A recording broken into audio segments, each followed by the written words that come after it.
Félicitations à Jérôme. Avec Michel, ils ont fait une super crèche. Regardez, comme c'est joli. C'est juste le démarrage. On a commencé par un angle de l'église, puis ça va s'agrandir dans les différents endroits. Mais merci, Jay.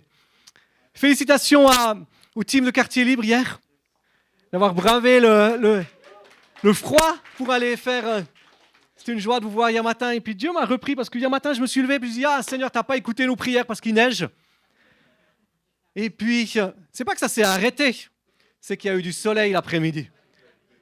Et Dieu m'a repris, il m'a dit, attends, tu as prié pour qu'il fasse beau, mais tu n'as pas dit qu'il fallait qu'il fasse beau toute la journée. C'est comme si Dieu me disait, tu vois, c'est juste l'après-midi qu'il fallait qu'il fasse beau. Et je me suis dit, waouh, c'est trop génial. Seigneur, merci parce qu'il a fait beau hier après-midi. Hein? C'est bon ça. Souvent on oublie de dire merci. Félicitations à Sonia pour sa prédication la semaine dernière. C'était absolument excellent. C'était vraiment, vraiment super. J'ai pris du plaisir à l'écouter, en tout cas, cette semaine. J'écoute pas tout le monde, mais j'avais envie de t'écouter, Sonia. Donc, félicitations. La semaine prochaine, c'est John qui prêche. On a essayé de mettre aussi dans ces 40 jours, vous savez, on fait 40 jours, une vie motivée par l'essentiel. Si vous n'avez pas le livre, prenez le livre. Recommencez depuis le début. Ne venez pas nous rejoindre au milieu, mais commencez depuis le démarrage. D'accord, hein? Sinon, il y a du boulot, c'est exactement. Mais parce qu'il y a cet ordre-là et on voulait aussi que les différents responsables, les différents secteurs d'activité puissent donner leur input, donner ce qu'ils sont dans ces 40 jours. Donc c'est pour ça que la semaine dernière, c'était Sonia qui est pasteur des enfants avec Philippe. Et puis John, la semaine prochaine, on se réjouit beaucoup d'écouter John. Ça va être bon. Hein? Attendez-vous à du fun, parce que quand John prêche, c'est fun. C'est ce que j'ai remarqué. Damaris, est-ce que je... Ah, t'es fantastique, merci beaucoup. Aujourd'hui, on va parler du 4e objectif de nos vies. Et on va commencer avec cette citation de la femme de Elvis Presley, Priscilla Presley, qui disait, en parlant de son mari, elle disait « Elvis n'est jamais arrivé à accepter qui il était et ce que son objectif était dans la vie. Il pensait qu'il était là pour une raison, peut-être pour prêcher, peut-être pour servir, peut-être pour sauver, peut-être pour s'occuper des gens. Ce désir angoissant était toujours en lui et il savait qu'il ne le mettait pas en application. C'est pour cela qu'il montait sur scène pour ne plus y penser. Elvis n'avait aucune idée. Il ne savait pas par où commencer. Il est né dans l'église, il a grandi dans l'église. Il avait un sens de l'appel dans sa vie, mais il n'a pas trouvé l'objectif de sa vie. Et parfois, c'est la même chose pour nous. On est là, on a comme une frustration qui est à l'intérieur de nous. On sait que Dieu a des projets pour nous, on sait que Dieu a une destinée pour nous. Et on fait d'autres choses. Et quand on pense Elvis Presley, on se dit, ça c'est un gars qui a du succès. Ça c'est un gars qui, on pourrait se dire, il a réussi dans la vie. Et pourtant sa femme, qui était proche de lui, elle veut dire, il montait sur scène pour oublier qu'il ne faisait pas ce qu'il était appelé à faire. Waouh! Et l'objectif, pendant ces 40 jours, c'est de découvrir ce que Dieu veut faire avec nous. Et je suis convaincu que dans ces 40 jours, certains d'entre nous, vous allez découvrir que vous êtes sur une mauvaise voie. Ça ne veut pas dire que vous n'êtes pas sur la voie avec Jésus, mais vous n'êtes pas sur la voie de ce que Dieu veut faire avec vous. Vous êtes comme une fourchette qui est utilisée comme un couteau. Donc vous êtes insatisfait, vous êtes frustré à l'intérieur de vous. Parce que vous n'avez pas découvert quel est le bon objectif pour lequel Dieu vous a créé. Parce que vous n'avez pas encore découvert ce que Dieu veut faire avec vous. Et ça a généré des frustrations, ça génère des mécontentements, ça génère des colères, ça génère toutes ces choses-là. Et Dieu veut qu'on soit heureux. Dieu veut qu'on soit heureux. Dieu veut qu'on soit épanoui. J'étais choqué là, il y a environ une année, je discutais avec un pasteur, un ami pasteur. Cet ami pasteur me disait, le ministère c'est difficile et on doit souffrir dans le ministère. Je me disais, waouh, pauvre gars. Moi, je me dis, le ministère, c'est quelque chose de joyeux. C'est quelque chose d'heureux. Servir Dieu, c'est une source de joie. Si tu n'es pas heureux de servir Dieu, change de Dieu. Parce que tu ne sers pas le bon Dieu. Ou parce que tu le sers d'une manière religieuse. Tu ne sers pas ce Dieu d'amour. Donc, on doit servir dans la joie. Éphésiens 2,10, il est dit, nous sommes tous son ouvrage. C'est Paul qui parle. Nous avons été créés pour des œuvres bonnes que Dieu a préparées d'avance. On a été créés pour des œuvres que Dieu a préparées d'avance. Dieu a préparé des choses qui sont uniques à ta vie. Dieu a préparé des choses qui sont uniques pour chacune de nos vies. Et il veut qu'on puisse le servir. Il veut qu'on puisse entrer dans ces choses-là. Il veut qu'on puisse marcher là dans cette dimension-là. On a été formés, Dieu nous a formés pour amener une contribution dans ce monde que nous seuls pouvons amener. Personne ne peut faire ce que toi tu dois faire. Ça vaut un amen. Honnêtement, c'est tellement extraordinaire. Dieu nous a créés à son image, à sa ressemblance, mais il nous a créés en disant, dans Julie, il y a quelque chose que j'ai mis en elle, qui est unique, qui est spécifique, et qu'elle seule peut faire. De la même manière, il se dit, quand j'ai créé Alexis, je lui ai mis en lui des capacités, des dons que lui seul peut faire, que lui seul peut accomplir. De la même manière, quand il a créé Naomi, il s'est dit, je vais faire cette fille de manière extraordinaire. Je vais lui mettre une joie de vivre, une énergie qu'elle seule peut avoir pour ce que je veux faire avec elle. Et ça, Dieu a fait la même chose avec chacune et chacun d'entre nous. Il nous a formés pour qu'on puisse le servir. C'est où ce truc-là? J'en ai oublié un? Non. Je m'excuse, j'ai des fois de la peine avec ces slides parce que des fois je pense qu'il y a le slide et puis il n'y est pas. On a été créé pour servir. Dites avec moi, j'ai été créé pour servir. Notre société nous dit, tu as été créé pour être servi. Arriver dans la vie, d'accord, c'est être servi. Souvent, on dit quelqu'un qui a réussi, c'est quelqu'un à qui on sert, non? Souvent, on a cette vision-là. On dit, quand je suis arrivé, quand je suis devenu quelqu'un, quand j'ai gravi les échelons sociaux de la vie, enfin, on va me servir. Et l'objectif de Dieu, il renverse tout ça. Vous savez comment Dieu est souvent à l'inverse de ce qu'on peut penser. L'objectif de Dieu, c'est de dire, je t'ai créé pour servir. Il va plus loin. Il dit, je t'ai créé pour être un esclave. Esclave de Jésus-Christ. Pour le servir, pour l'honorer, pour lui rendre la gloire, pour faire ce qu'il nous demande de faire. Donc si tu es venu ici en disant, je vais entendre un bon message qui va m'encourager pour que je sois servi, ce n'est pas le bon moment. D'accord? Parce que ce matin, on va parler de pourquoi est-ce qu'on a été créé pour servir. Qu'est-ce que ça implique qu'on a été créé pour servir? Donc, quoi est-ce que je peux servir? Pourquoi est-ce que je dois servir? Pourquoi est-ce que je ne dois pas chercher à être servi, mais à servir? En fait, je crois que quand Dieu nous a sauvés, c'est pour ça. Et que sur cette terre, on est appelé, vous savez, on en avait parlé, je crois, la première fois, je pense que c'est Jérôme qui a dû prêcher là-dessus, que cette vie sur la terre, c'est juste un exercice pour la vie au ciel. C'est juste un préparatif de ce qu'on va vivre au ciel. Donc, il vaut mieux se préparer maintenant à servir, parce qu'au ciel, on va servir. Ceux qui croient, qui disent au ciel, j'arrêterai de travailler, je serai tranquille, ils se trompent. Au ciel, on va travailler. Parce que Dieu a une théologie du travail. Regardez dans le jardin d'Éden. Dieu crée Adam et Ève. Et il dit à Adam et Ève, dominez sur la terre. Dominer sur la terre, c'était un travail. Et quand on voit les quelques textes qu'on a sur le ciel, on voit qu'on aura du travail. Alléluia. Si tu attends la retraite, t'es foutu. Parce que Dieu a une théologie du travail. Dieu nous a créés pour servir. Dieu nous a façonnés pour servir. Et c'est seulement quand on sert qu'on est heureux. C'est seulement quand on sert qu'on est épanoui. C'est seulement quand on sert qu'on trouve le sens réel à nos vies. Et on a besoin d'entrer dans cette réalité. Dans Job, il est dit, tes propres mains m'ont fait, elles m'ont façonné. Dieu t'a fait, comme je disais tout à l'heure, de manière unique pour son service, avec une fonction et quelque chose de particulier qu'il veut faire pour toi. Dans 1 Pierre 4,10, il est dit que chacun de vous mette ses dons, les dons qu'il a reçus pour gagner beaucoup d'argent. C'est pas ça, hein? Des fois, on se dit, moi, je veux mettre mes dons pour gagner beaucoup d'argent. Je veux mettre mes dons en action, mes capacités en action, pour être quelqu'un, pour devenir quelqu'un, pour avoir du succès. Et Pierre nous dit que chacun de vous mette au service des autres le don qu'il a reçu. Ce que Dieu a mis à l'intérieur de nous, il nous l'a donné pour qu'on puisse servir les autres. Il nous l'a donné pour qu'on puisse être une bénédiction pour les autres. Il nous a donné pour qu'on puisse être une source d'encouragement, une source de bénédiction, une source où on peut être comme ensemble pour faire quelque chose de beau. Je veux dire, parfois on croit que les dons que Dieu nous a donnés, ils sont pour notre bien-être. Mais ils sont pour l'autre. Ils sont pour partager. Ils sont pour répandre. Si on veut servir Dieu, et je pense que c'est pour ça qu'on est là ce matin, parce qu'on veut servir Dieu, eh bien ça veut dire qu'on doit servir les autres.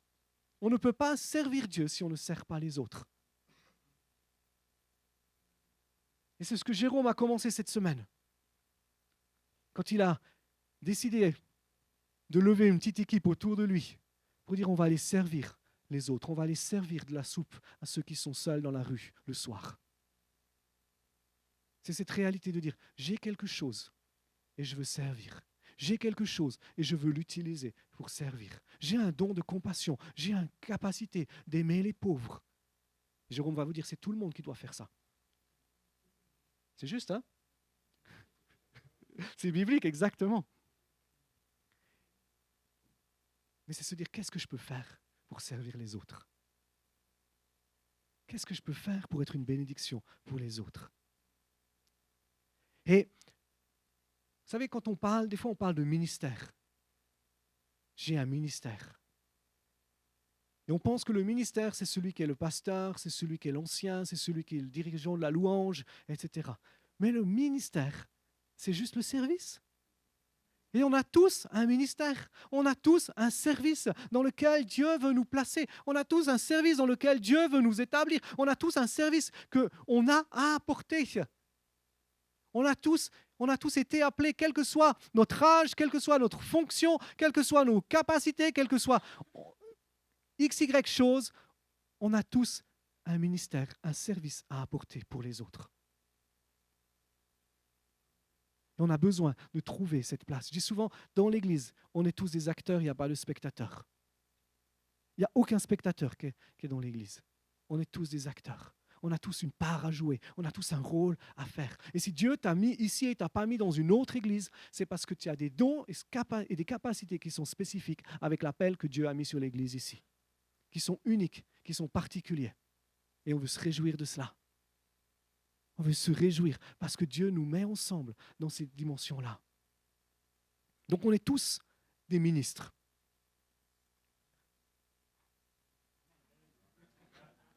C'est cool, non? Hein? On est tous des ministres.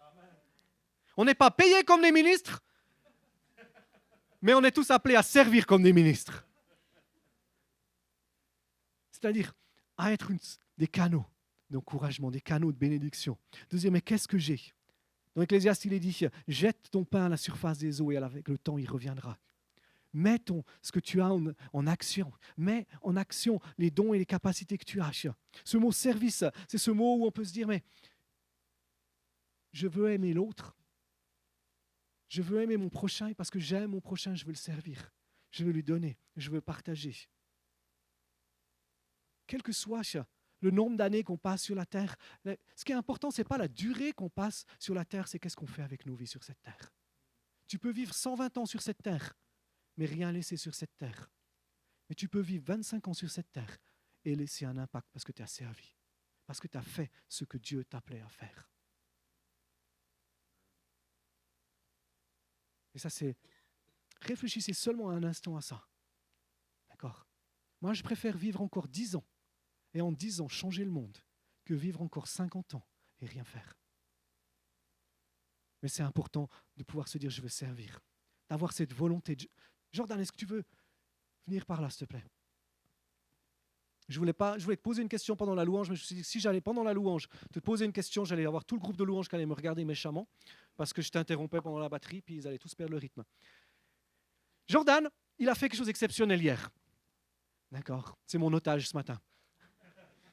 Jordan, il a décidé hier de vouloir servir à Quartier Libre.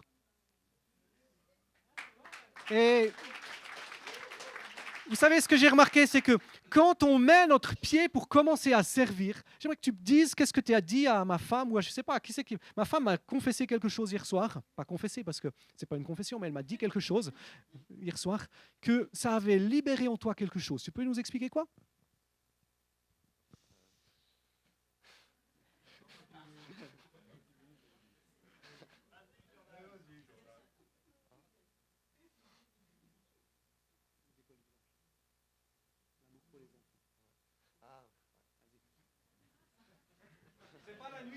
pendant la nuit, vous inquiétez pas. C'est juste qu'il ne sait pas de quoi je parle. Ma question n'était pas assez précise. Non, je suis trop un peu troublé là. J'ai remarqué que j'avais un cœur pour les enfants parce que c'est une chose qui me passionne. Et j'adore, c'est fantastique pour moi et c'est une chose que j'aimerais développer encore plus. Et voilà. Et t'as dit quoi? T'as dit que tu aimerais t'engager dans quoi après? Dans l'école du dimanche. Et j'aimerais aussi m'engager dans l'école du dimanche. Voilà. Merci Jordan. Vous savez, pourquoi je l'ai pris comme otage ce matin? Parce que quand on commence à faire quelque chose, des fois on se dit, moi j'aimerais pas quartier libre, ça m'intéresse pas, ou faire le ménage, ça m'intéresse pas, ou faire ci, ça m'intéresse pas, parce que faire le café, ça m'intéresse pas. Mais quand on commence à mettre nos pieds dans quelque chose, souvent, quand on commence à servir, il y a quelque chose qui est libéré en nous. Il y a quelque chose qui est libéré dans nos cœurs, qui est libéré dans nos vies, on y prend plaisir, on se dit, waouh, j'ai été créé pour quelque chose. Et puis ça libère des dons et des capacités. Moi, ma fille, elle aime les enfants, je dois me battre, elle est au culte ce matin, mais je dois me battre tous les dimanches, quand je ne suis pas là ou quand je suis là. Tout d'un coup, je dis, t'étais au culte ce matin? Elle dit, non, j'étais à l'école le dimanche. Je dis, pourquoi t'étais à l'école le dimanche? Parce qu'il y avait un... Je l'emmène à Ambi un dimanche au culte, comme ça je me dis, au moins elle sera au culte avec moi. C'est un bon prédicateur, c'est moi qui prêche. Et puis, à la fin du culte, j'ai dit, t'étais assise où là? Ambi, c'est une grande salle, alors je me suis dit, j'ai peut-être pas vu. J'ai dit, t'étais assise où? Elle me dit, j'étais à la garderie. J'ai dit, qu'est-ce que tu faisais à la garderie? Oh, il y avait un besoin à la garderie. En fait, c'est pas qu'il y avait un besoin à la garderie, c'est qu'elle aime les enfants, elle est passionnée pour les enfants, elle aime servir les enfants. Et je dois me battre pour qu'elle reste au culte de temps en temps parce que je lui dis, tu as besoin d'être au culte. Qu'est-ce que je veux dire? Ce que je veux dire, c'est que quand on commence à servir, on y prend goût. Quand on commence à servir, on est tellement heureux, on est tellement épanoui qu'on a envie d'en faire plus, qu'on a envie d'aller davantage dedans. Pourquoi? Parce qu'on réalise qu'on est une source de bénédiction, parce qu'on réalise qu'on est en train de produire quelque chose, on est en train de glorifier Dieu, on est en train d'honorer Dieu. Ça libère de la joie dans nos cœurs, ça libère de la joie dans nos vies. Tu as été créé pour servir, j'ai été créé pour servir. Ça, c'est tellement bon. Et ça nous emmène à des temps de partage, exactement. Ça nous donne aussi, servir libère en nous l'estime de nous-mêmes. Si tu as une mauvaise estime de toi, commence à servir. Commence à te mettre en action. Commence à servir ton prochain. Commence à être une bénédiction pour ton prochain. Et tu vas voir que ton estime de toi va augmenter parce que tu vas voir que Dieu libère en toi son amour et sa présence. Qui va te dire, waouh, mon fils, je suis fier de toi. Waouh, ma fille, tu es tellement extraordinaire dans ce que tu fais. Donc, mon quatrième objectif, c'est servir Dieu et servir les autres. Matthieu 20, 28 nous dit quoi? Nous dit que le Fils de l'homme, que Jésus, est venu non pas pour être servi, mais pour servir. S'il y en a un sur cette terre qui avait le droit d'être servi, c'était lui. C'était Jésus, il est le Fils de Dieu. Il est le roi de gloire, le Seigneur des seigneurs, l'Éternel des armées, le Tout-Puissant. Il avait le droit d'être servi. Il y a un moment où on voit qu'il est servi. C'est après 40 jours de jeûne et de prière dans le désert. Quand il résiste à la tentation, au diable, les anges viennent le servir. Mais c'est les anges qui viennent le servir. Tout le reste de son ministère, on le voit qui sert les autres. On le voit qui vient vers son prochain pour le servir, pour être une source d'encouragement, source de bénédiction, pour libérer la vie, pour que ce qui est en lui, ses dons, ses capacités naturelles et spirituelles puissent être communiquées, puissent être libérées pour changer les vies. Si Jésus l'a fait, est-ce qu'on n'est pas aussi appelé nous à le faire? Est-ce qu'on n'est pas appelé nous aussi à dire moi je veux servir? Servir Jésus, ça veut dire être disponible. C'est intéressant quand on voit le ministère de Jésus, on voit que la plupart du temps, quand il sert les autres, il est interrompu. L'aveugle de Bartimée, par exemple. Jésus est en train de marcher, il a un rendez-vous, il va en ville. C'est Jéricho, je crois. Oui, c'est ça, hein?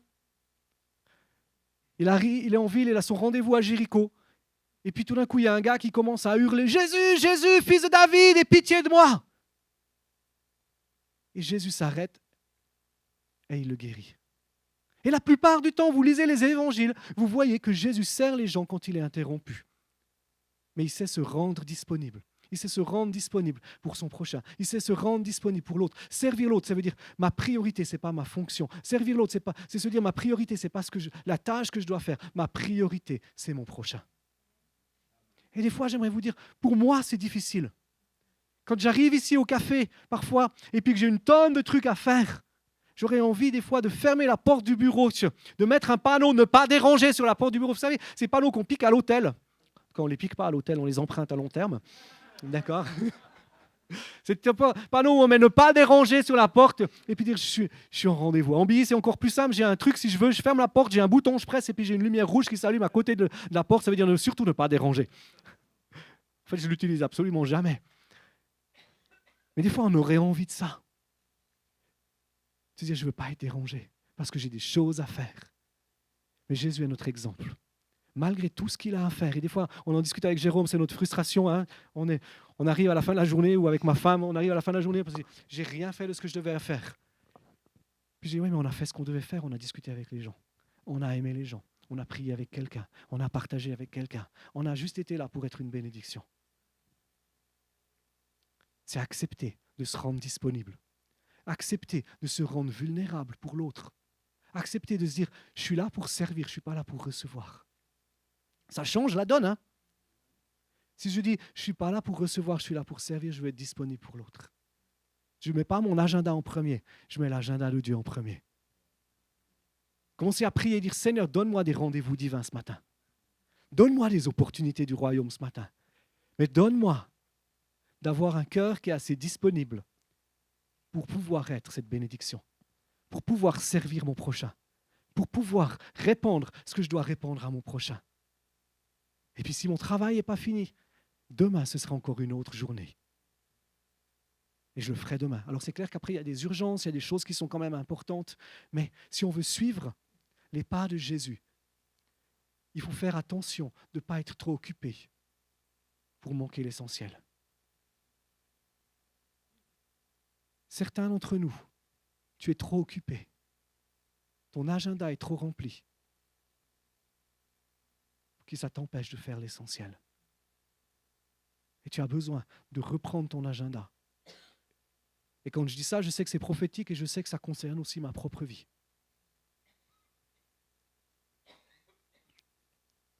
De ne pas être trop occupé pour négliger l'essentiel. Mais je sais que je ne suis pas le seul dans ce cas-là, Jérôme.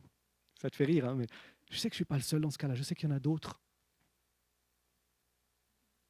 Ne sois pas trop occupé parce que ça t'empêche de faire l'essentiel. Revois ton agenda. Revois tes priorités. Revois les choses que tu dois faire. Prends ta Bible et souligne chaque fois que Jésus a été interrompu, a été arrêté. Et prends l'exemple de ça. Ça va t'aider. Une des autres choses, ça c'est les interruptions de Jésus. Ne dis pas à ton prochain de revenir le lendemain lorsque tu peux lui donner immédiatement ce qu'il te demande. Ou ne remets pas à demain ce que tu peux faire aujourd'hui. La bénédiction que tu peux être aujourd'hui, ne le remets pas à demain. Ne pas attendre d'avoir tout ce qu'on pense, tout ce qui est nécessaire, tout ce qu'on croit bon pour le faire. S'il y a une opportunité de servir aujourd'hui, faisons-la. Et puis demain, il y aura une autre opportunité de servir. Demain, il y aura autre chose qui sera là pour qu'on puisse faire. Servir l'autre, c'est lui permettre d'entrer dans ce qu'il a à faire. Je vous donne un exemple. Cette semaine, avec Alexis, on est descendu à l'école biblique à Marseille. Et chaque fois que je vais, je suis choqué. Parce que Jean-Hugues, le directeur de l'école biblique, c'est un gars qui a un cœur de serviteur extraordinaire. C'est un gars qui a de la peine à dire non. Et puis les étudiants, souvent c'est des leaders en formation. Et chaque fois que j'y vais à peu près, ce que je remarque, c'est que celui qui fait le ménage, et des fois devant les étudiants, encore cette semaine, hein, Jean-Hugues était en train de faire le ménage dans l'école biblique devant les étudiants et les étudiants étaient assis. Et je me dis, Jean-Hugues sert. Mais si les étudiants servent, Jean-Hugues peut faire ce qu'il est appelé à faire. Si tu sers ce que Dieu te demande de faire, ça permet à d'autres de faire ce qu'ils sont appelés à faire. Et ça, on a besoin de le réaliser. Servir l'autre, c'est le libérer pour entrer dans ce que Dieu veut faire avec lui, pour que lui puisse servir d'autres à son tour. C'est bon ça, non? John Wesley, grand révivaliste du XVIIIe siècle, XIXe siècle. je ne sais plus, il y a un DVD de lui là-bas, un homme extraordinaire qui a changé littéralement l'Angleterre et les États-Unis avec son message de réveil. Il avait cette phrase bien connue. Il disait « Fais tout le bien que tu peux par tous les moyens possibles, dans tous les lieux possibles, chaque fois que tu en as la possibilité, à tous les gens possibles, aussi longtemps que tu le pourras. » Je vais leur dire parce que c'est vraiment une bonne phrase. Il disait « Fais tout le bien que tu peux, par tous les moyens possibles, dans tous les lieux possibles, chaque fois que tu en as la possibilité, à tous les gens possibles, aussi longtemps que tu le pourras. » Et cet homme, avec une devise comme ça, a changé le cours de l'histoire. Il a changé le cours de l'histoire pour une nation entière. Quand on commence à servir, on change le cours de l'histoire. Quand on commence à servir, on change le cours de l'histoire. Ça peut être un tout petit truc. Ça peut être quelque chose qu'on ne comprend pas la portée aujourd'hui. Mais ça peut changer le cours de l'histoire d'une nation. Mais on a besoin de se mettre en action. On a besoin de commencer à se dire, je veux le faire.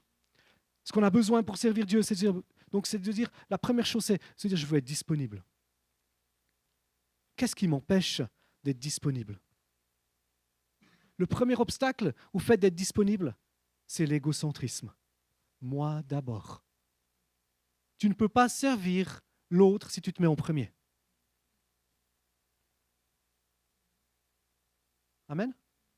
Tu ne peux pas servir l'autre si ta priorité dans ta vie, c'est toi. Mais comme tu es chrétien, tu dis ma priorité, c'est Jésus, et puis après, c'est moi. Non? On a besoin de renverser un petit peu les choses, de dire ma priorité, c'est Jésus. Ma priorité, c'est le royaume de Dieu. C'est l'autre. Je veux être libéré de l'égocentrisme. Je veux être libéré de ce qui peut me retenir en arrière. Paul dit que personne ne cherche son propre intérêt, mais que chacun d'entre vous pense à celui des autres. Ça, c'est un verset qui est défiant. Tu dis, je ne veux pas mon propre intérêt, je veux celui des autres. Je ne veux pas ma propre réussite, je veux celle des autres. Vous avez déjà vu cette pub pour les Kinder Bueno, je crois, où ils arrivent, il n'en reste plus qu'un. D'accord? Et puis, c'est toujours le truc du machin, du comment bidouiller pour avoir le Kinder Bueno pour soi-même. Ce n'est pas en accord avec ce verset. Puis elle nous fait toujours rire, cette pub. En tout cas, moi, elle me fait toujours rire quand je les regarde, ces pubs-là. Mais la réalité, c'est que combien de fois j'arrive dans un buffet et puis je vois qu'il reste 3 chocolats. Non, j'aime pas spécialement le chocolat. D'accord? Il reste 3 morceaux de saucisson. Et puis il y en a un qui est plus gros que les autres. D'accord? Et puis je me dis, je regarde derrière moi. Puis je me dis sûrement qu'ils n'aiment pas le saucisson. D'accord? Et puis je prends le plus gros. Soyez honnêtes. Est-ce que je suis le seul comme ça parfois? D'accord?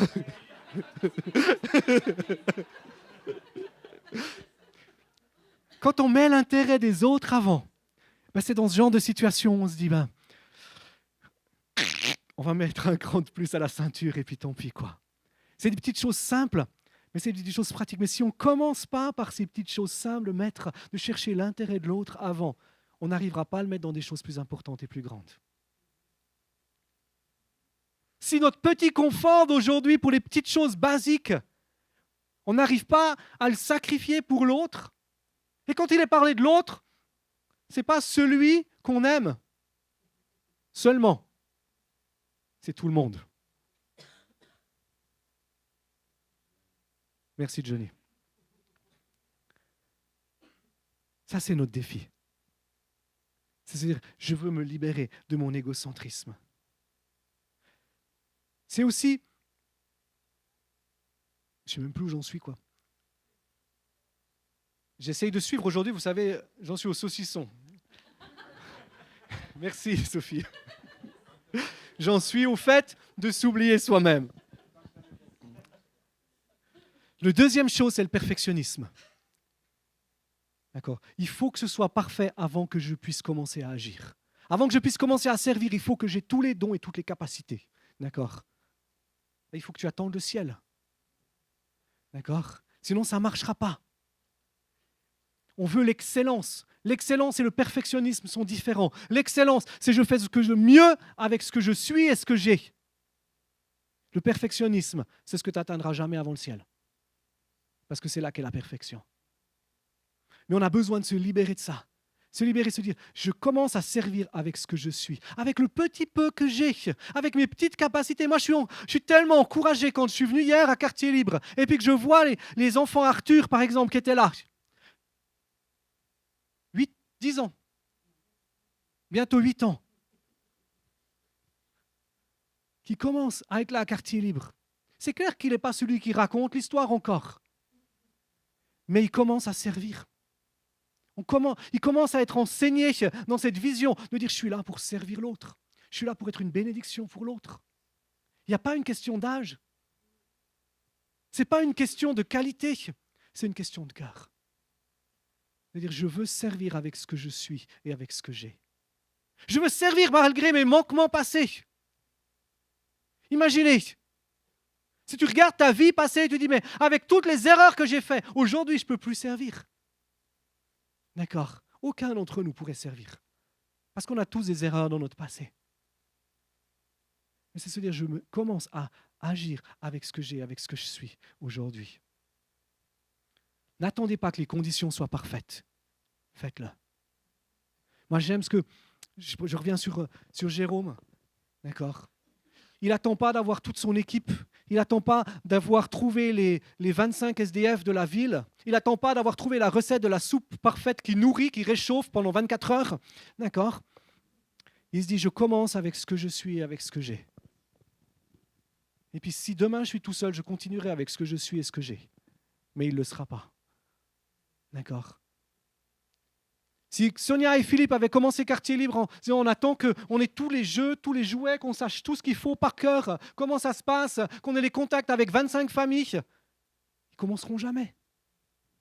Mais ils commencent. Et hier, il y avait 40 enfants. Waouh! 40 familles qui sont impactées par l'amour de Dieu. Celui qui observe le vent ne sèmera point, celui qui regarde les nuages ne moissonnera pas. C'est le verset par rapport à ce point-là. Si vous ne prenez des notes comme ça, vous avez quelque chose. Troisième obstacle, c'est le matérialisme. C'est de se dire, nul ne peut servir deux maîtres. Vous pouvez servir Dieu et Mammon. Des fois, on est tellement préoccupé par le matériel qu'on en oublie les gens. Des fois, on est tellement préoccupé par nos besoins qu'on en oublie l'autre qui est à côté de nous, qui a des besoins encore plus grands que nous. Vous savez, les plus grands donateurs. Hier, j'écoutais hier et avant-hier, il y avait la collecte du Banque Alimentaire. J'écoutais sur France Info, il faisait une interview, il disait souvent, ceux qui donnent le plus dans ces collectes de la Banque Alimentaire, c'est ceux qu'on voit au dépôt venir chercher de la nourriture. Ils viennent au dépôt semaine après semaine chercher de la nourriture. Ils vont faire leurs courses à Lidl, à ED ou je ne sais pas où. Et c'est eux qui remplissent encore les sacs pour le dépôt. Tu te dis, c'est pas eux qui devraient les remplir. Mais parce qu'ils savent ce que c'est. Parce qu'ils connaissent qu'il y a des gens qui sont dans des besoins qui sont plus grands que les leurs. Parce qu'ils ne laissent pas le matériel les arrêter. Je veux dire, quand on parle du matérialisme, c'est aussi parfois de notre profession. Des fois, notre boulot, des fois, nos activités nous empêchent de servir. Elles prennent trop de temps. Et elles nous empêchent de servir l'autre, de servir notre prochain, de faire ce qu'on a besoin de faire. Servir comme Jésus, ça veut dire d'être reconnaissant. Être reconnaissant en toutes choses. Dans Jean 11, il y a ce passage extraordinaire où Jésus va ressusciter Lazare.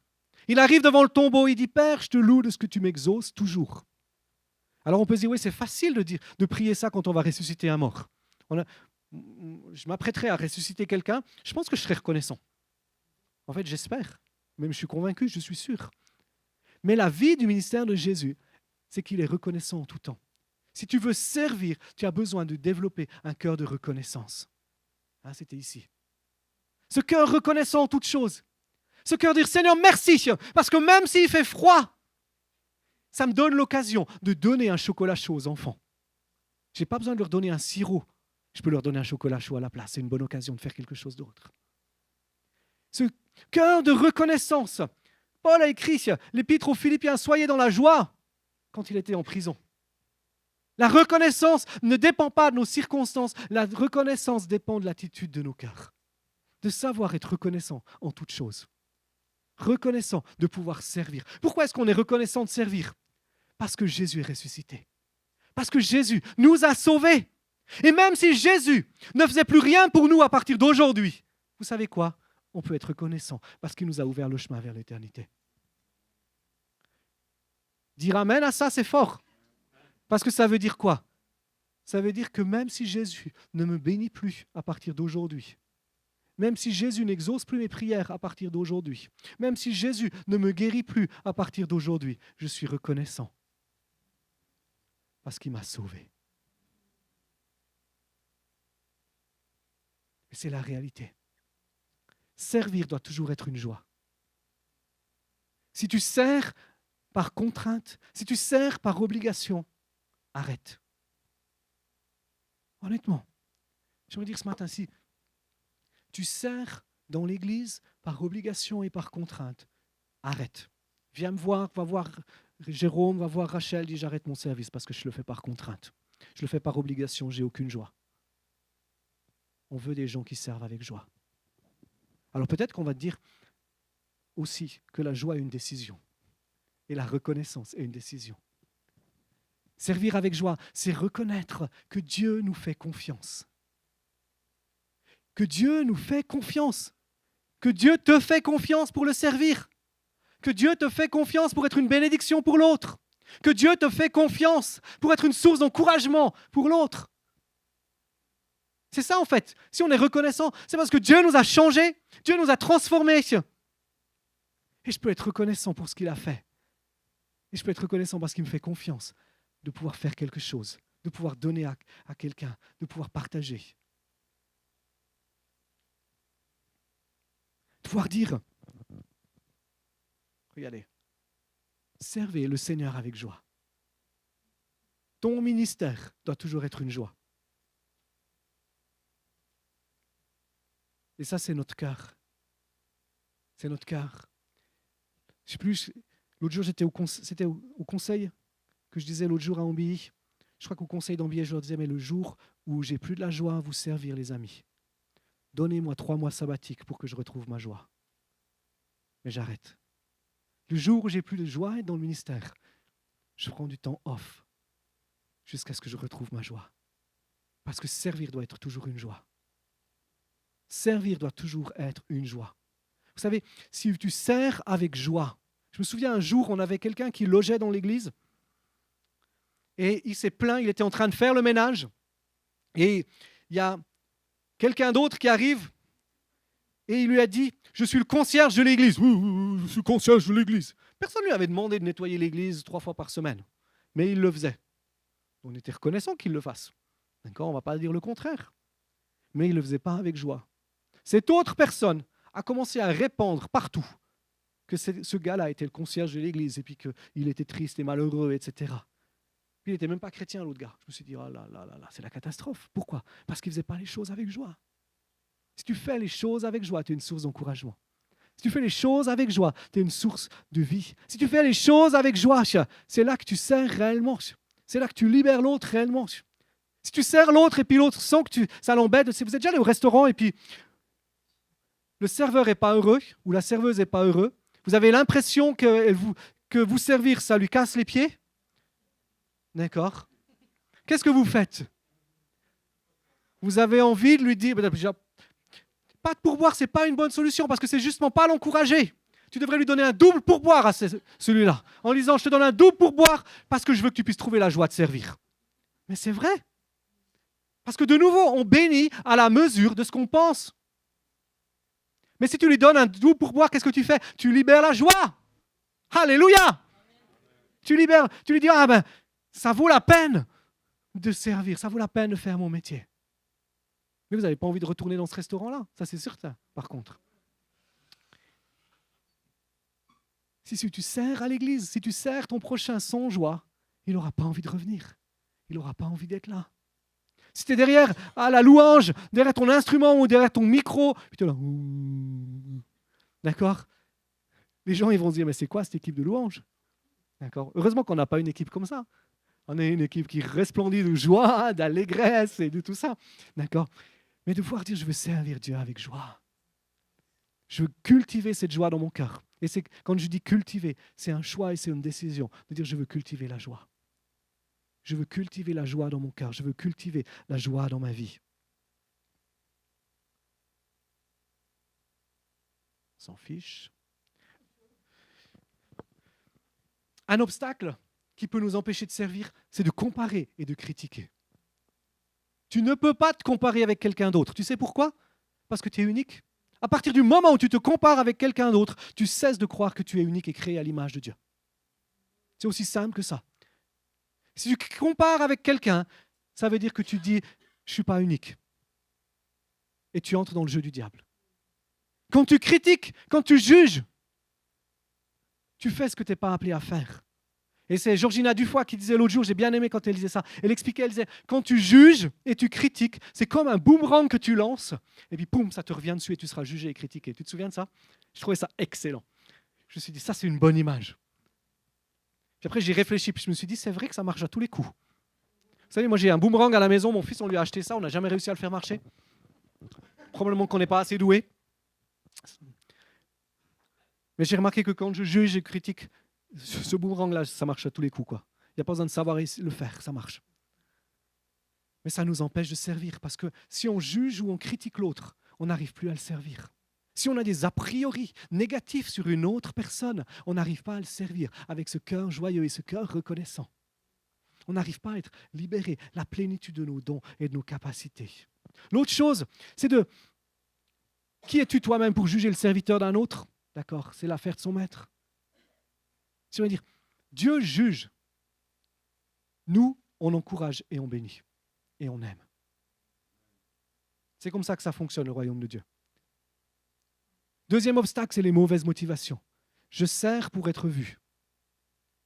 C'est clair qu'on essaye de libérer une attitude de reconnaissance dans l'Église. Et parfois, peut-être que j'ai oublié de dire merci à quelqu'un parce qu'il a fait le ménage. Peut-être parce que j'ai juste oublié, je suis désolé. Mais si tu prends offense parce qu'on a oublié de te remercier pour ton service, c'est peut-être que ta motivation n'était pas la bonne. Peut-être que ma motivation n'était pas la bonne. Ma femme, elle me dit des fois, vous savez comment, ça c'est pour nous les hommes, je ne suis pas là en soirée d'hommes, mais je suis désolé, peut-être que vous allez être comme moi, vous faire taper après. Des fois, quand je fais la vaisselle à la maison, vendredi soir, ma femme n'était pas là, je suis rentré tard, et puis elle rentrait encore plus tard que moi. Donc, on avait eu des invités le soir avant, il y avait une pile de vaisselle, des choses qui traînaient partout. J'ai tout rangé. Et puis, comme tous les hommes, ou comme beaucoup d'hommes, d'accord, le lendemain, je n'ai pas pu m'empêcher de dire à ma femme, « T'as vu, j'ai fait la vaisselle. »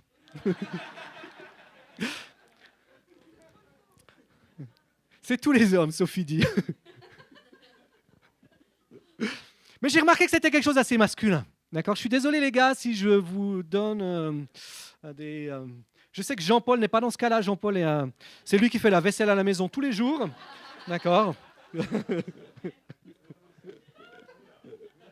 Si vous voulez prendre des leçons, vous allez le voir. Mais quand j'ai dit ça à ma femme, au dedans de moi, je me suis dit, quelle était ta motivation ? Et j'ai même pas eu un merci. Mais ça voulait dire que ma motivation, elle n'était pas bonne. C'est-à-dire, je veux juste qu'elle me dise merci, je veux juste qu'elle reconnaisse que je fais de temps en temps quelque chose à la maison. Des fois, nos motivations, elles ne sont pas bonnes. Nos motivations, c'est d'être élevés. Nos motivations, c'est d'être encouragés. Mais la motivation du service, c'est-à-dire, je veux que Dieu soit glorifié. Je veux que Dieu soit honoré. Je veux que Dieu soit élevé. Je veux que sa gloire s'avance, que son règne vienne. C'est le verset qui va avec. Prenez garde de ne pas accomplir devant les hommes pour vous faire remarquer par eux ou par votre femme ce que vous faites pour obéir à Dieu, sinon vous n'aurez pas de récompense de votre Père céleste. On ne sert pas les autres pour que les gens nous aiment. On sert les autres parce qu'on aime Dieu et parce qu'on veut l'honorer et parce qu'on aime notre prochain. Si on a des mauvaises motivations, ça nous amène à nous attarder sur des mauvaises choses. Servir Jésus, ou servir comme Jésus, ça signifie être fidèle. Ça veut dire quoi? Ça veut dire qu'on n'abandonne pas. Ça veut dire que je vais au bout des choses. C'est Jésus qui dit dans Jean 17,4, cette prière extraordinaire, il dit, je t'ai glorifié sur la terre, j'ai achevé l'œuvre que tu m'as donnée à faire. Je vais au bout des choses. Je sers jusqu'au bout. Je sers jusqu'à ce que j'ai fini ce que j'ai à faire. Je ne m'arrête pas au mieux en me disant, ok, j'ai fait une partie, maintenant ça suffit. Mais je suis fidèle. Je vais jusqu'à ce que tout soit fait. Jusqu'à ce que je fasse tout le travail que Dieu m'a confié. Que je mette en action tous les dons et les capacités qu'il m'a donnés. Jésus n'a pas abandonné. Imaginez que si Jésus avait dit, au lieu de prier comme ça, il avait dit, Père, merci parce que j'ai fait ce que tu m'as demandé de faire jusqu'à aujourd'hui. Mais maintenant, laisse-moi faire un petit peu ce que j'ai envie. Il est à quelques heures de la croix. Ça n'aurait pas marché. Pour nous, en tout cas aujourd'hui. Mais il a été au bout des choses. Il a été fidèle à ce que Dieu lui a demandé jusqu'au bout. De la même manière, soyons fidèles jusqu'au bout. Ne nous arrêtons pas. En fin de compte, que demande-t-on à des intendants qu'ils accomplissent fidèlement la tâche qui leur a été confiée? D'avoir cette dimension de fidélité.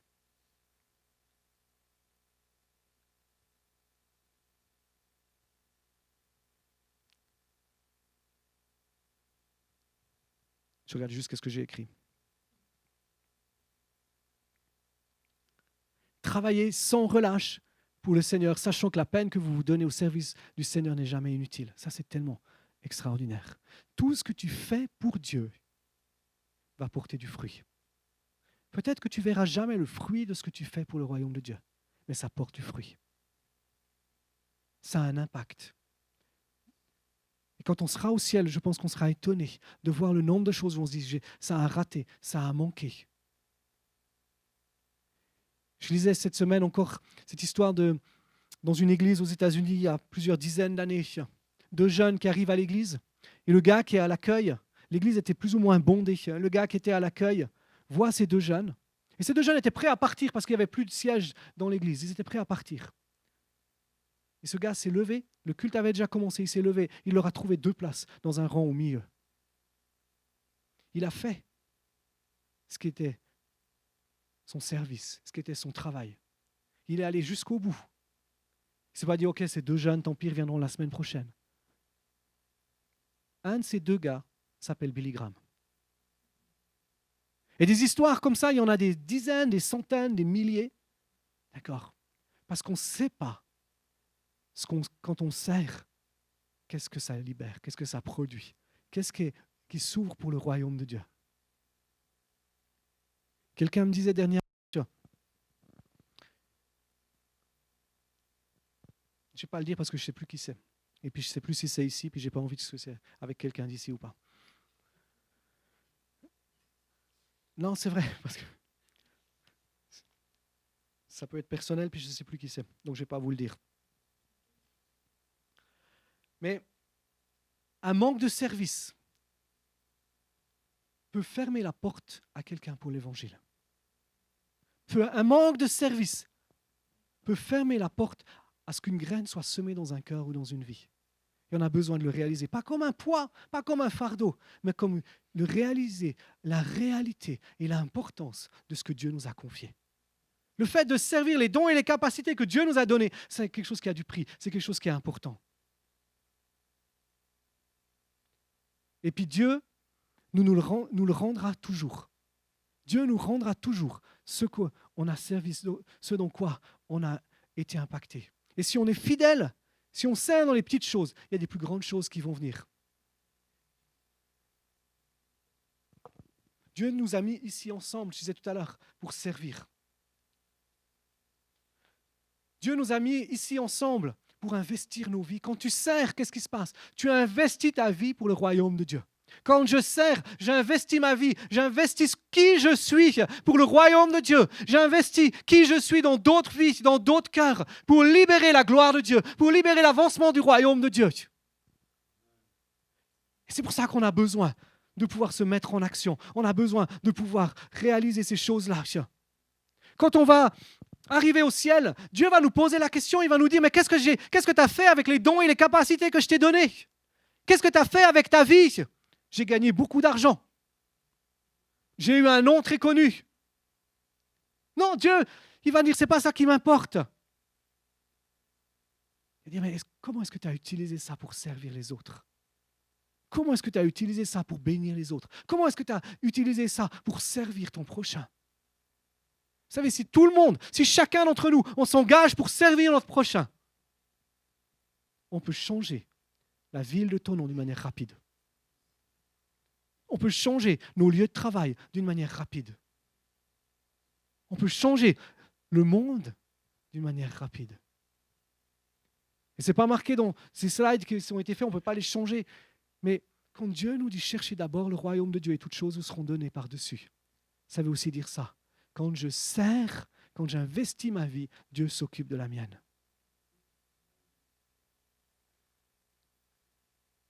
On ne peut pas arriver vers Dieu et lui dire Seigneur, j'étais trop pris par mes ambitions et mon désir de carrière professionnelle. Je n'ai pas eu le temps d'utiliser ce que tu m'as donné.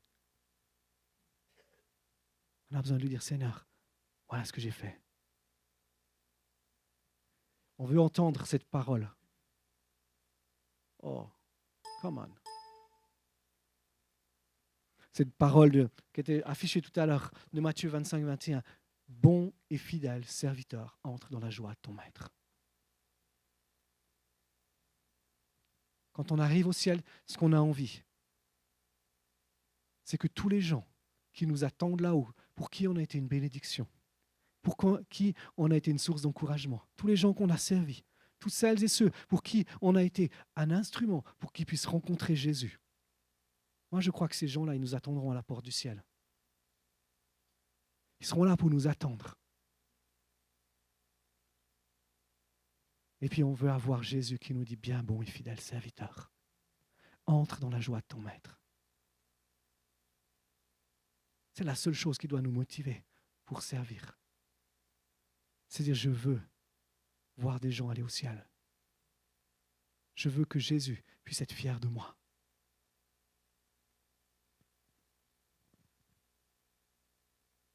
Je veux grandir à la stature de Christ. Je veux entrer dans ce qu'il a pour moi. Vous savez, Napoléon a dit, un jour, il a mis son doigt sur la Chine et il a dit, là, il y a un géant qui dort, s'il se réveille, le monde va être secoué. Moi, j'aimerais dire, en pointant le doigt sur l'Église dans le monde entier, c'est un géant qui dort. Si l'Église se réveille réellement, le monde va être transformé. Si l'Église se réveille, si nous, Église, on se secoue un petit peu plus et on accomplit ce pourquoi on a été créé, on commence à servir davantage notre communauté, on commence à être davantage une source de bénédiction et d'encouragement, le monde va être transformé. Il y a une multitude d'activités dans lesquelles on peut servir. Il y a une multitude de choses.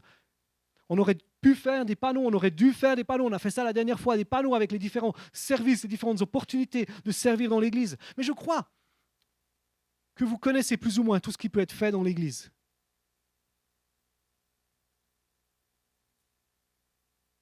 Mais c'est-à-dire, dans quoi est-ce que je peux servir? Dans quoi est-ce que je peux m'investir? Moi, je reviens avec Jérôme, c'est mon deuxième otage de la journée, qui dit, moi, j'ai envie de servir mon prochain. La deuxième chose qu'il va faire, c'est que tous les mardis matins, à 7h du matin, c'est ça? 6h30, 7h. Il sert les autres, mais il y a encore un petit peu de sommeil qui traîne par là. Vers 6h30, 7h moins le quart, il veut aller à la gare de Thonon simplement pour servir un café aux frontaliers qui prennent le train pour partir à Annemasse, etc., pour les bénir. Simplement, pas au nom d'une église, simplement pour manifester l'amour de Christ. Aussi simple que ça. C'est un cœur de serviteur. Qu'est-ce que Dieu a mis dans ton cœur? Peut-être que Dieu a mis des choses dans ta vie pour servir, qui ne sont pas encore en train d'être faites dans l'Église, qui ne sont peut-être pas encore en train d'être faites au travers de l'Église. J'aimerais dire, on aimerait les soutenir.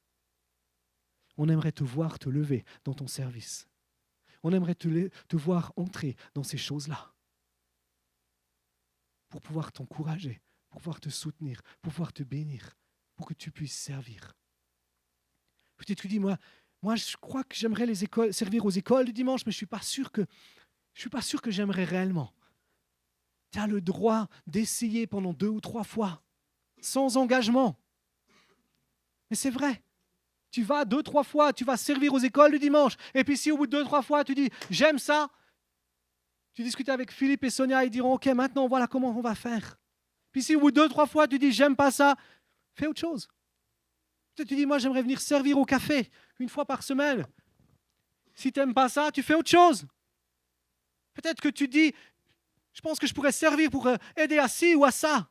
Si tu n'aimes pas ça, fais autre chose. Mais Dieu veut nous lever les uns et les autres pour qu'on puisse servir, pour qu'on puisse accomplir ces choses-là.